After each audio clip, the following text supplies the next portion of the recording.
Materi kali ini tentang sifat kolikatif larutan, molalitas, molaritas, dan fraksi mol. Untuk dapat mempelajari sifat kolikatif larutan, kalian harus terlebih dahulu paham mengenai apa itu larutan. Dan larutan itu terdiri dari apa aja? Nah, jadi sebelum kita lebih jauh belajar tentang sifat kolikatif larutan itu harus kalian pahami terlebih dahulu. Larutan itu terdiri dari apa? Zat terlarut dan zat pelarut. Saya contohkan, kalian sering sekali dalam kehidupan sehari-hari melakukan kegiatan membuat suatu larutan. Contohnya, kalian membuat larutan es, membuat larutan air susu, air kopi, air gula, air garam, air sirup. Banyak sekali yang kalian lakukan untuk membuat suatu larutan. Nah, saya ilustrasikan larutan itu terdiri dari apa aja sih dalam aplikatif dalam kehidupan sehari-harinya. Saya contohkan, saya mempunyai sebuah larutan gula yang terbuat dari gula ditambah dengan air, maka jadilah larutan gula.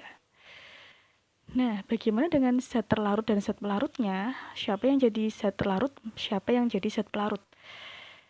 Kita terlebih dulu tahu zat terlarut itu apa sih? Zat terlarutnya atau disebut dengan solut, nama kerennya adalah zat yang jumlahnya lebih sedikit di dalam larutan. Nah, apakah di antara gula sama air mana yang termasuk zat terlarut? Yaitu adalah gula, karena jumlahnya jauh lebih sedikit. Sedangkan zat pelarut atau nama kerennya disebut dengan solvent adalah zat yang jumlahnya jauh lebih banyak di dalam larutan. Di sini contohnya adalah air. Jadi, misalkan saya membuat gula ditambah dengan air, gula itu dia jumlahnya lebih sedikit daripada air. Untuk apa?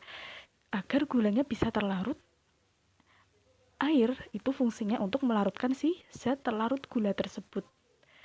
Seperti itu. Nah, jumlah dari suatu larutan ini, zat terlarut dan zat pelarut, itu nanti kita akan belajar mengenai konsentrasi. Jadi macam konsentrasi itu apa aja agar nanti ini dapat dipelajari dasarnya ke dalam materi sifat koligatif larutan. Oke, kita langsung belajar mengenai konsentrasi yang pertama disebut dengan molalitas. Apa itu molalitas? Banyaknya zat yang terlarut tiap kilogram larutan. Jadi ada suatu mol nanti dikali dengan tiap 1000 per gramnya. Saya beri rumusnya, jadi nanti ada rumus perhitungan. M di sini adalah molalitas, simbolnya M kecil. Itu rumusnya adalah gram per mr itu disebut dengan mol zatnya ini tadi. Banyaknya mol zat dikali dengan 1000 per gram air. 1000 per gram air ini adalah tiap kilogram pelarutnya. Saya beri keterangannya.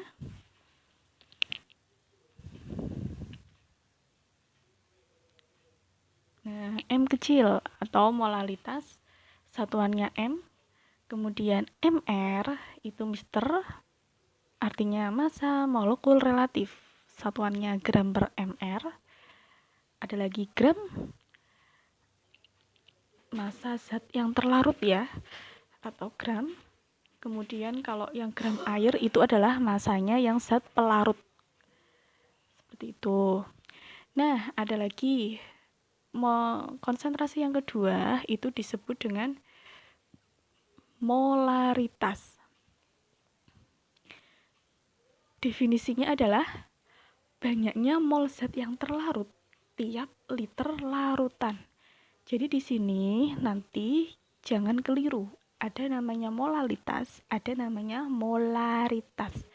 Bedanya adalah kalau molaritas itu nanti pakai R, kalau molaritas nanti pakai R, dan definisinya juga beda. Kalau molaritas nanti tiap kilogram pelarut, sedangkan molaritas nanti pakainya tiap liter larutan. Kita lihat lebih detail lagi rumusnya. Nah, kalau molaritas M-nya nanti satuannya dengan M besar ya. Perbedaannya kalau molaritas nanti pakai M kecil. Dan nanti rumusnya sama juga dengan molaritas, yaitu gram per mr kali 1000 per volume air. Tapi perbedaannya di sini adalah volume airnya ya, dikali dengan 1000 per volume air karena tiap liter larutan. Saya beri keterangan. M besar adalah molaritas atau M satuannya, kemudian mr massa molekul relatif atau gram per mol, kemudian ada massa zat terlarut gram, dan satu lagi volume air ya, dalam bentuk mililiter biasanya. Oke, dan kita lanjut lagi. Ada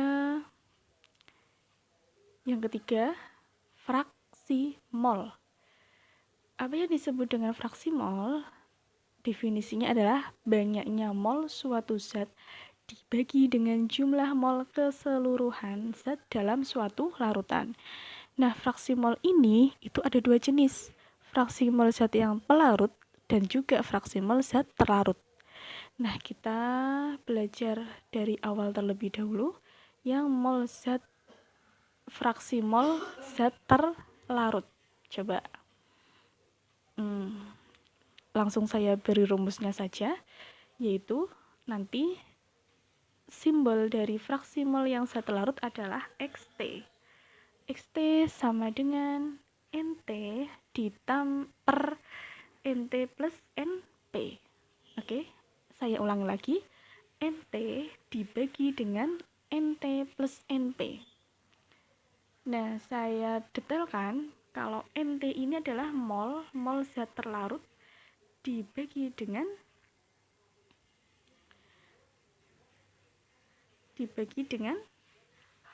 gram per mr ya. Jadi nanti mol zat yang terlarut dibagi dengan mol keseluruhan, yaitu mol dari terlarut dan mol pelarut. Sama dengan kita detailkan, mol itu rumusnya adalah gram dibagi dengan mr. Nanti gram per mr-nya zat terlarut per gram per mr-nya zat terlarut ditambah gram per mr-nya zat pelarut. Jadi nanti kita lebih banyak menggunakan mol di fraksi mol. Jadi harus tahu mol itu rumusnya adalah gram per mr. Oke. Nah, yang kedua ada fraksi mol zat pelarut. Rumusnya sama, cuman bedanya adalah nanti yang jadi di atas ini adalah zat pelarutnya ya. Kalau yang fraksi mol zat terlarut yang di atas adalah mol zat terlarut. Kalau yang fraksi mol zat pelarut letaknya di atas adalah mol yang zat pelarutnya. Saya detailkan Np per Nt plus Np. Mol zat pelarut dibagi dengan mol zat terlarut ditambah mol zat pelarut sama dengan mol itu rumusnya gram per mr dari zat pelarut dibagi dengan mol keseluruhan, yaitu gram per mr pelarut ditambah mol gram per mr terlarut. Seperti itu ya. Ini adalah fraksi mol, jadi harus tahu mana yang terlarut, mana yang pelarut. Itu dulu yang harus kalian ketahui. Saya beri keterangannya.